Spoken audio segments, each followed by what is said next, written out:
Hello there, World of Tankers, and welcome to the channel. I'm of course your host, Droodles, Blitz, and in today's video we are going to be playing in the RHMBWT. This is known as the Borsig, and it's actually a Waffenträger, as you can see by the two letters at the end of the name.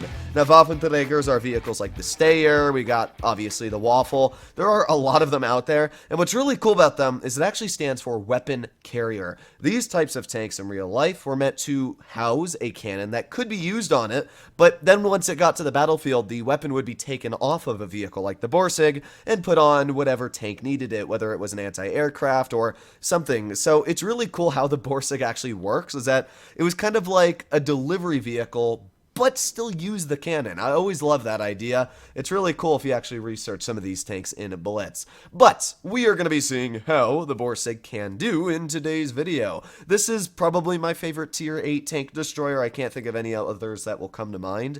And the Borsig, the reason why I like it so much is down to its alpha, plus its sneaky abilities. It's got 640 damage per shot. It's basically the same gun as the E100, just brought down the tier 8. I think it's even got the same premium pen as the E100. It's great as long as the shells hit. The issue is shell velocity is very poor, and its accuracy I think is 0.422 on the dispersion, which is, yeah, it's pretty bad dispersion. It's one of the worst values you'll find for dispersion. Even the ISU is much better. And its aiming time isn't great either, but it does have a fully traversable turret, which means that at least your aiming time isn't too bad as long as you don't turn the tank or drive it at full speed and shoot. I just really like the alpha. It's great. And the camouflage added on with that lets you get away with so many nasty things, especially the 367 mils of heat pen. That's great. That's enough to butter through enemy armor.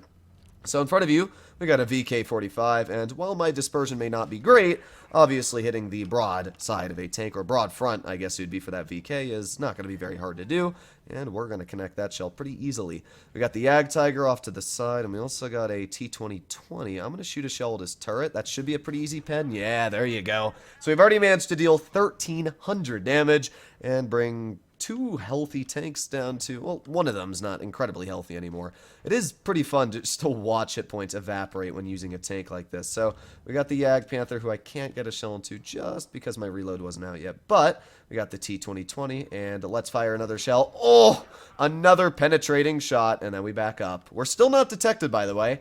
I mean, that guy's only about 260 meters away. We are shooting him with a 150 millimeter cannon, and still not being detected at all. We got the VK over here. We got the T-2020 pulling forwards. I'm trying to figure out what I want to do right now.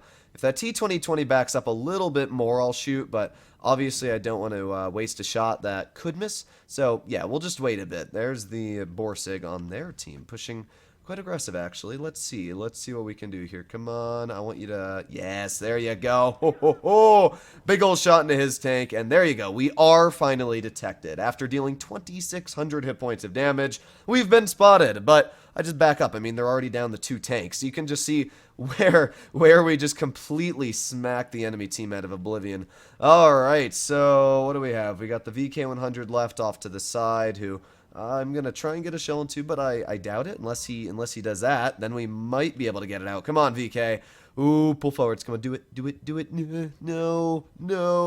I don't think we're going to get the shell out. Unless he does that. Ooh, I don't want to hit my my teammate. There you go. Look at how slow that shell velocity was on that heat shell. But the first battle went pretty well. We did 2,900 damage. We hit all of the shots we fired. And that shows you where the Borsig is just such a fun vehicle. This was definitely one of my favorite grinds in the game. I mean, the Waffenträger Panzer IV, which is obviously the tier 9, known as the Waffle, is also an incredibly fun tank, even after it's been nerfed. If you know what you're doing in it, still probably one of the stronger tier 9s. And the Grill 15 is another incredibly popular tank, although the Grill is definitely the most boring out of the line for me. I would put the Grill's boring level the same as the Sturmil for me. The issue is that the Grill just gets spotted every time you shoot. If I was sitting in the Grill in that same position against tier 10s, I would have been spotted multiple times, and that probably would have just ruined my game and the damage I could have gotten out. What's the point of using a glass cannon tank destroyer with a lot of DPM every time you shoot, you're so scared you're going to be shot, and half the time you are that you can't even use your gun.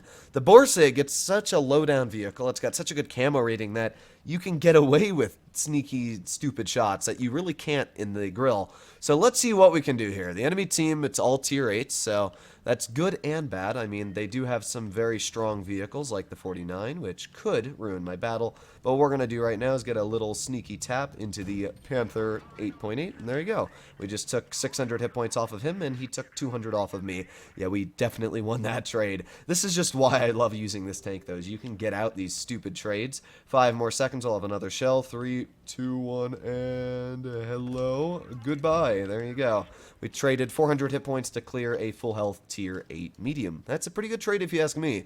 So I think I saw something break right there. I'm going to back up just in case somebody pulls around this corner, but maybe not. We got the Panther 88 and the... or actually, that's just a Panther tomb. We got the ISU off to the side. Right now, I think I'm going to go for... I don't really know what I'm going to go for. We got the 49 rushing up, who... There you go! That's what I'm talking about. I wanted to clear that 49. I was just really concentrated on hitting that shot. Obviously, the T49 is one of your biggest threats in the Borsig, because it has alpha, and it has mobility, so it has the option to shoot me and then just run away. So, I don't want that, clearly, so I made sure to finish off what would be my opponent, and then we get an 800 max roll. Ooh, that's gotta hurt my guy. I mean, just look at the gun go. We are completely slapping enemies to pieces. We're getting away with it. This is why I love the Borsig, and this is why it's just such a fun tank to use. You can see the mobility. It only goes 35, but it doesn't feel that slow. I mean, it gets up to top speed quite easily, and it doesn't really care either. So here we go, Speed. Oh, come on, Carnarvon. Back up, back up. No. I want to get a shell into him. Ah, plebes. Go. Yes. Come on. And fire. Yes, 971. That's what I'm talking about. Now we're up to 3,800 damage dealt this battle. And we still got a full health IS-3 to shoot at. 8 more seconds. And, oh boy, you know what we're going to try and do here. Come on, keep going. 3, 2, 1. We can't. Well, I guess we can HE him, but it doesn't really matter at this point. There you go. Nice 463 tap. And that is a victory. We did over 4,000 damage in the tier 8 tank destroyer. And it shows you just why I love playing in this vehicle. I mean, that was a mastery. We did everything we needed to. The Borsig is just, it's a fun vehicle to play in. I would suggest, if any of you haven't gone for the grill line, it is a great line. Maybe the grill you might want to hold off for, because it definitely has a lot of downsides. But not everything's about tier 10, as you know, and tier 9 and tier 8 can be just as fun. So, let me know what you guys think about the Borsig in the comments down below, and let me know what you guys think about the whole grill line in total. But other than that, stay happy, stay healthy, and I'll be seeing you in the next one. Bye-bye!